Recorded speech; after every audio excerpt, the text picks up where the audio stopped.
علیکم ناظرین، میں ہوں آپ کا ہوسٹ سید عمر محمد اور آپ دیکھ رہے ہیں میرا یوٹیوب چینل اندر کی خبر۔ جی ناظرین، آپ سب نے دیکھا ہوگا کہ ایران نے اسرائیل پر حملہ کر دیا، اور یہ جو حملہ ایران نے کیا ہے اس نے ایک جوابی کارروائی کی صورت میں کیا ہے۔ کون سی جوابی کارروائی؟ وہ یہ ہے کہ اسرائیل نے کچھ دن پہلے دمشق میں جو ہے ایران کے قونصل خانے پر حملہ کیا تھا، جس میں ایران کے پاسداران انقلاب اور 2-3 سینئر جو ان کے جرنل تھے وہ بھی اس حملے میں شہید ہوئے تھے۔ تو اس کے بعد مختلف میڈیا پلیٹ فارم پر اور عالمی میڈیا پر بھی یہ خبریں گردش کر رہی تھی کہ ایران جو ہے اسرائیل پر حملہ کرے گا، وہ اس کا جواب دے گا، اور اس کا یقیناً ایران پر بھی پریشر تھا، ایران کے اندر سے بھی پریشر تھا، عالمی دباؤ بھی تھا۔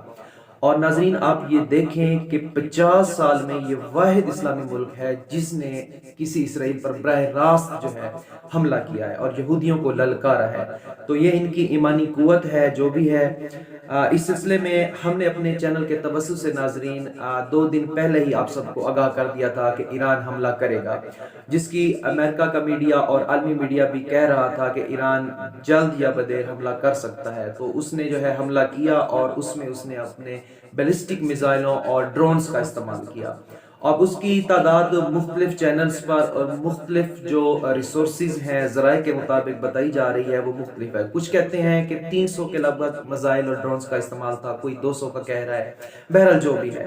اب نیکسٹ ناظرین صورتحال یہ ہے کہ اب مشرق وسطیٰ کی صورتحال کیا ہو سکتی ہے؟ کیا مشرق وسطیٰ میں ایک اور جنگ چھڑنے والی ہے؟ کیا اب اسرائیل اس کا ریاکشن کیا دینے والا ہے؟ یہ سب چیزیں اب قبل از وقت ہیں۔ آگے کے جو 24 گھنٹے ہیں یا 36 گھنٹے ہیں بڑے اہم ہیں۔ اس پر امریکہ نے بھی اپنا بیان جاری کر دیا ہے۔ امریکہ نے کہا ہے اسرائیل کو کہ اگر وہ اس پر جوابی کارروائی کرے گا تو وہ ضرور مجھ کو اعتماد ملے گا، اور ساتھ امریکہ نے یہ بھی کہا ہے کہ اگر ایران مزید حملہ کرتا ہے تو ہم اسرائیل کا ساتھ دیں گے، اس کی دفاع کے لیے آئیں گے۔ اب رشیا کا بیان بھی ناظرین آ چکا ہے، اور چائنا کی وزارت خارجہ نے بھی اپنا بیان جاری کر دیا ہے۔ چائنا کی وزارت خارجہ کا یہی بیان تھا کہ یہ جو غزہ پر اسرائیل ظلم کر رہا ہے، ستم کر رہا ہے، تو اس کا یہ ریاکشن ہے۔ جبکہ رشیا نے کہا ہے کہ اگر اب امریکہ، جرمنی اور اس کے اتحادی برطانیہ نے جو ہے ایران پر حملہ کیا تو ہم رشیا، چائنا اور ہم ممالک جو ہیں ایران کے ساتھ ہوں گے، اور یہ ایک عالمی جنگ ہوگی۔ تو جی ناظرین، اب آگے کے حالات بڑے ہی سنسنی خیز ہونے والے ہیں۔ کیا بنتا ہے؟ ہماری دعا ہے کہ امن رہے، اور اسرائیل کو جو اس کا جواب ملنا تھا وہ مل چکا ہے۔ تو یہی ہونا چاہیے کہ اسرائیل اس کے بعد اس کو بھی خاموش رہنا چاہیے۔ اگر اسرائیل ایران پر حملہ کرتا ہے تو ایران نے بھی خبردار کیا ہے کہ وہ اس کا شدید ریاکشن دے گا۔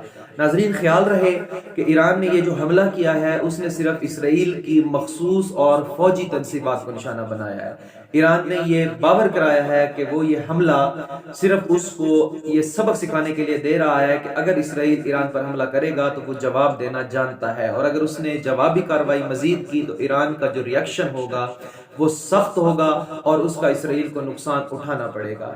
تو اس طرح کی خبروں سے جڑے رہنے کے لیے ناظرین دیکھتے رہیے ہمارا چینل اندر کی خبر۔ اور ناظرین، اگر ابھی تک آپ لوگوں نے ہمارا چینل سبسکرائب نہیں کیا تو گھنٹی کا بٹن دبا کر ہمارا چینل سبسکرائب کر لیں، تاکہ آپ کو ہماری آنے والی خبریں ملتی رہیں۔ تب تک کے لیے اتنا ہی، اللہ حافظ، اپنا خیال رکھیے گا۔